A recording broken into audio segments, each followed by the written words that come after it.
할렐루야. 오늘 또 하나님이 주신 은혜와 평강이 여러분과 함께하기를 축복합니다.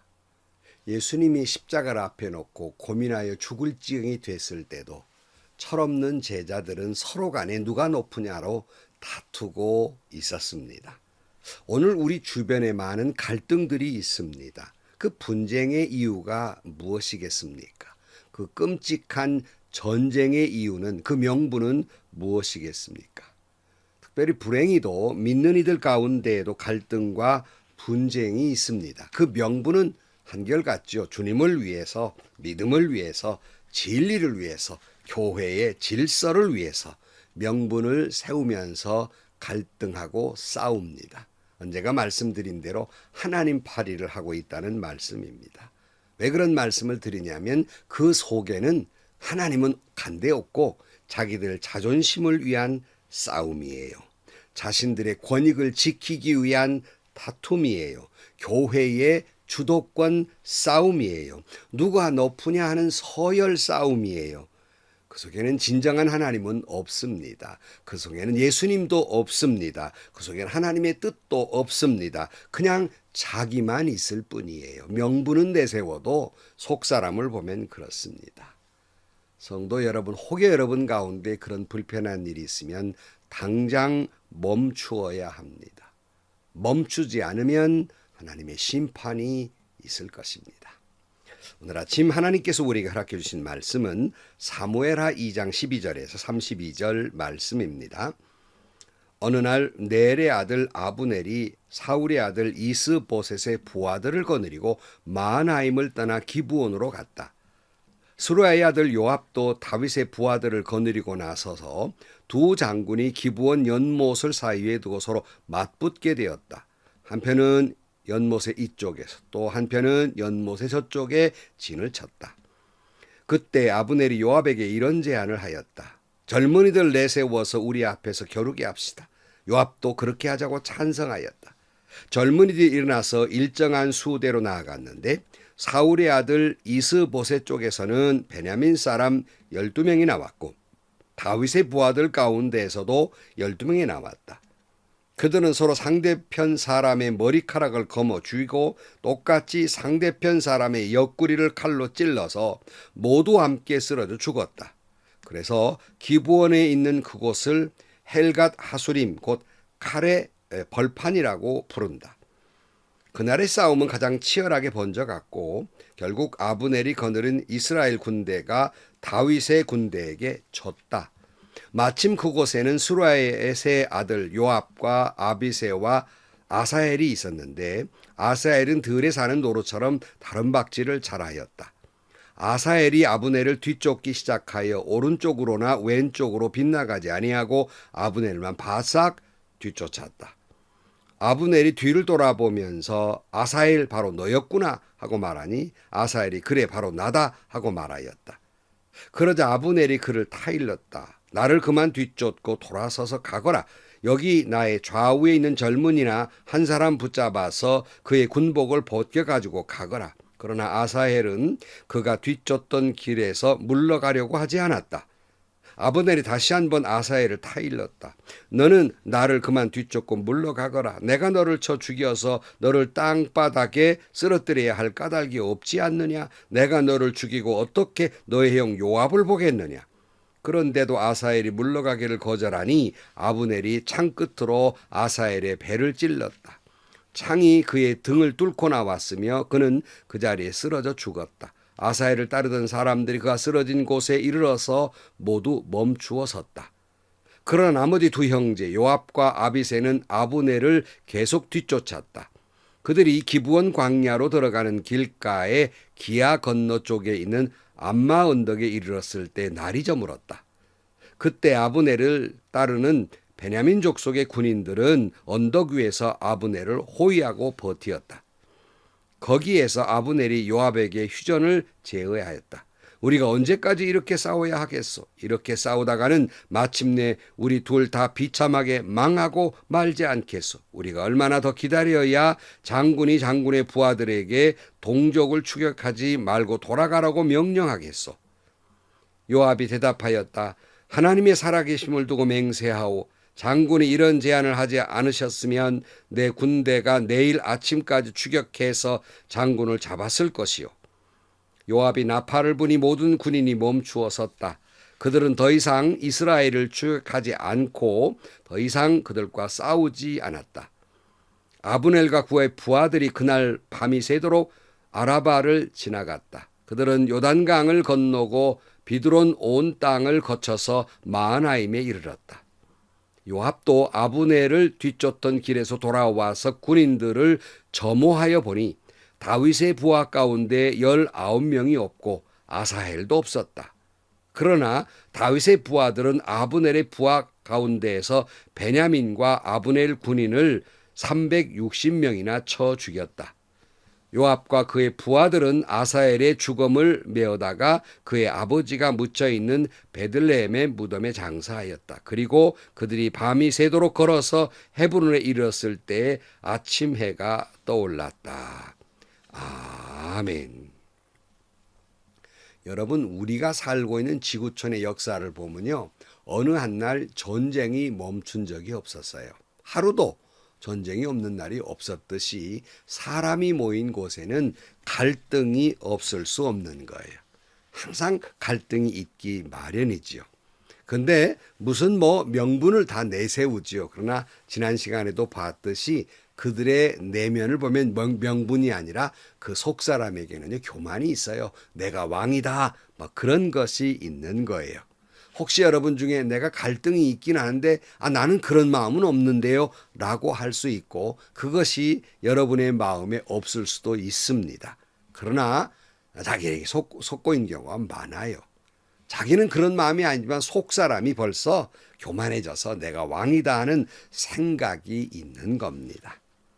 여기서 우리는 한치도 벗어나지 못해요. 얼마나 불행한 일인지 모르는 거예요. 모든 갈등 속에는 내가 왕이다 하는 게 있는 겁니다.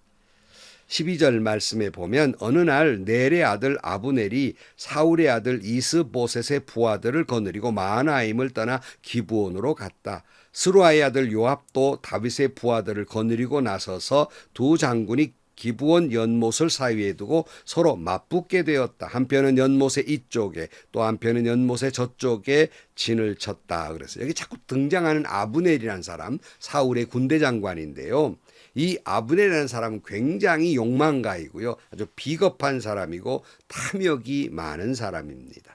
사울의 아들 이스보셋을 앞장 세워서 이스라엘의 왕으로 세워놓고 모든 권력은 자기가 다 휘두른 사람입니다. 근데 이 아브넬이 기브온으로 내려와서 한 작은 연못에 진을 치게 됩니다. 그러니까 이 연못을 두고 양쪽 간의 군인들이 서로 전쟁을 하게 된 거예요. 작은 연못 하나 그렇게 큰 것도 아니고 몇십 미터 가량 되는 작은 연못이에요. 그거 가지고 전쟁까지 합니까 할 수 있지만 중동 지방에서 이 우물이라고 하는 건 굉장히 중요한 거예요. 전략적으로도 이 민물이 있다고 하는 건 굉장히 중요한 그러한 일이었기 때문이에요. 아브넬이 군사를 이끌고 기브온으로 내려온다 하는 말을 듣자 다윗의 군대 장관 요압도 맞서서 부하들을 데리고 이제 나가서 양쪽에 진을 치고 있는 겁니다. 이들의 모습을 가만히 보세요. 어제도 그들이 하나님께 어떻게 할까요? 기도했다는 소리도 없고 또 양쪽의 왕들에게도 물어봤다는 얘기가 없어요. 그냥 와서 서로 간에 응등 부리고 있는 거예요. 두 장군이 힘 자랑하는 거지요. 자존심 자랑하는 거예요. 자, 그런데 14절 말씀. 그때에 아브넬이 요압에게 이런 제안을 하였다. 젊은이들을 내세워서 우리 앞에 겨루게 합시다. 요압도 그렇게 하자고 찬성하였다. 젊은이들이 일어나서 일정한 수대로 나아갔는데 사울의 아들 이스보셋 쪽에서는 베냐민 사람 12명이 나왔고 다윗의 부하들 가운데서 12명이 나왔다. 그들은 서로 상대편 사람의 머리카락을 거머쥐고 똑같이 상대편 사람의 옆구리를 칼로 찔러서 모두 함께 쓰러져 죽었다. 그래서 기브온에 있는 그곳을 헬갓 하수림 곧 칼의 벌판이라고 부른다. 그날의 싸움은 가장 치열하게 번져나갔고 결국 아브넬이 거느린 이스라엘 군대가 다윗의 군대에게 졌다. 그랬어요. 아브넬이 제안하는 거예요. 12명씩 나와서 싸우게 합시다. 제안을 하게 됩니다. 근데 이 장면을 보세요. 서로 나와가지고 서로 간에 머리카락을 잡고 서로 옆구리를 맞대서 찌르는 거예요. 아니 그러면 사람이 당연히 죽잖아요. 이게 무슨 게임도 아니고 뭣도 아니고 어떻게 이런 끔찍한 일을 장군들이 벌이냐는 말입니다. 결국 젊은이 24명이 아브넬과 요압 장군의 자존심, 힘겨움으로 말미암아서 아까운 젊은이들이 죽고 마는 겁니다. 얼마나 어이없는 짓이에요.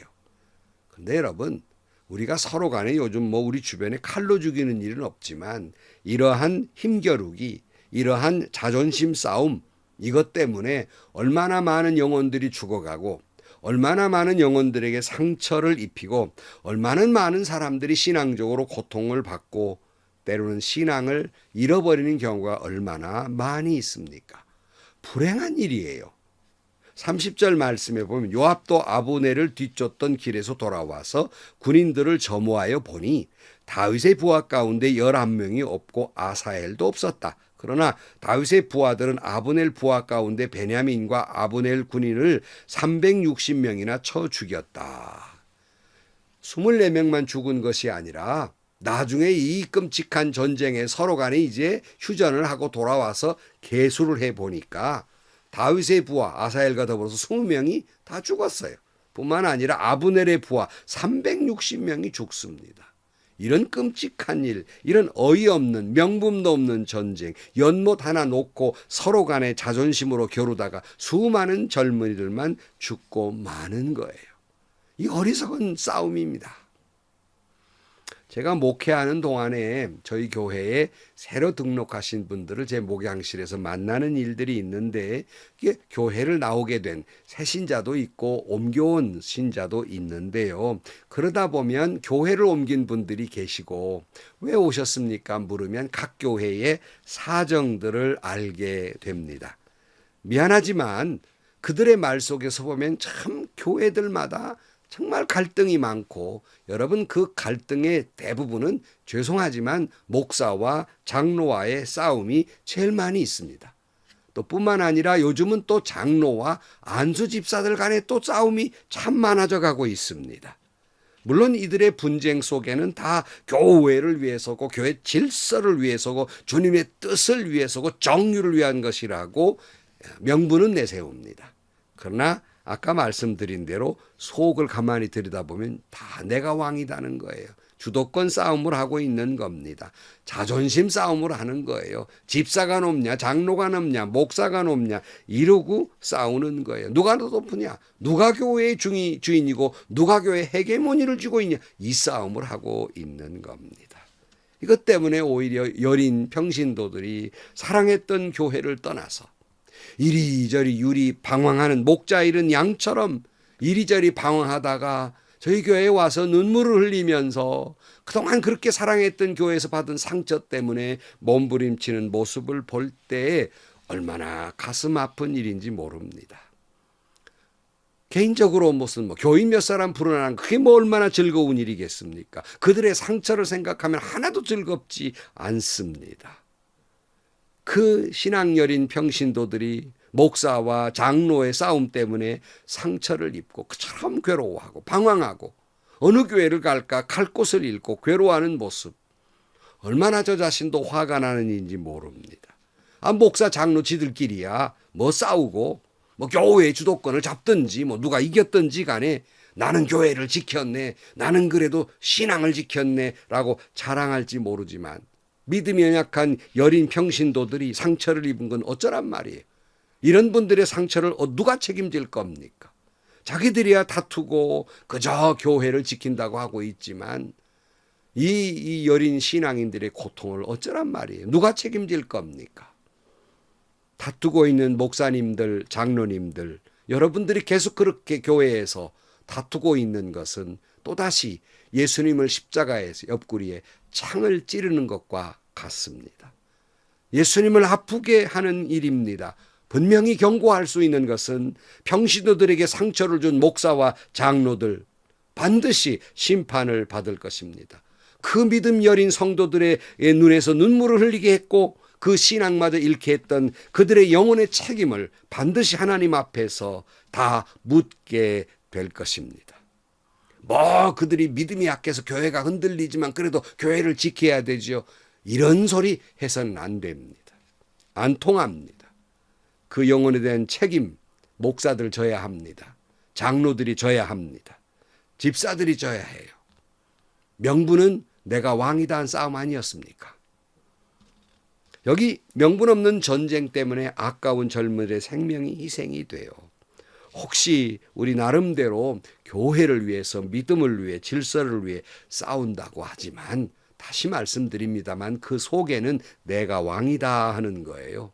이 때문에 여러분 때문에 당신 때문에 상처 입은 영혼들은 없습니까? 당장의 이 어리석은 싸움을 그쳐야 합니다.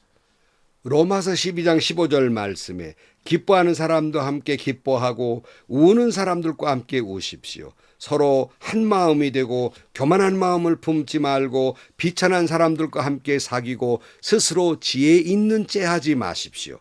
아무에게도 악을 악으로 갚지 말고 모든 사람이 선하다고 생각하는 일을 하려고 애쓰십시오. 여러분 쪽에서 할 수 있는 대로 모든 사람과 더불어 화평하게 지내십시오. 아멘. 기도하시겠습니다. 하나님 아버지, 우리 안에 있는 내가 왕이다 하는 교만한 마음도 시기도 질투도 자존심도 다 버리게 하시고 오직 내 안에 주님이 계셔서 오직 주님 안에서 서로 화평을 누리며 화목하게 살아가게 하여 주옵소서. 명분 없는 전쟁 때문에 수많은 젊은이 죽었듯이 오늘날 교회 안에서 리더들의 다툼 때문에 믿음 여린 성도들이 상처를 입고 믿음에서 떠나고 목자 잃은 양처럼 눈물을 흘리며 돌아다니는 모습을 봅니다. 얼마나 주님의 마음이 아픈지 저희들은 감당할 길이 없습니다. 주님, 저희들이 섬기는 교회를 불쌍히 여기셔서 예수 안에서 한 마음이 되고 주께 더욱이 아름다운 모습으로 신앙생활할 수 있도록 도와주옵소서. 예수님의 이름으로 기도하옵나이다. 아멘. 여러분, 어떤 명분이든가 싸우는 것은 하나님이 원하시는 일이 아니에요. 싸웠더니 결과가 좋았다고요? 그것은 하나님께서 합력하여 선을 이루어 주신 것이지 그 싸움 자체가 좋은 것은 아니란 말이에요. 성령의 역사는 아니라는 말씀입니다. 나은 사람의 잘못된 것이 믿음이 어린 사람들을 시험 들게 하면 심판받을 것입니다. 오늘도 여러분 모든 사람과 예수 안에서 화평을 누리며 하나 되기를 힘쓰며 살아가는 여러분들이 되시기를 주의 이름으로 간절히 축원합니다. 하시고요. 좋은 일이 가득한 하루가 되시기를 주님의 이름으로 간절히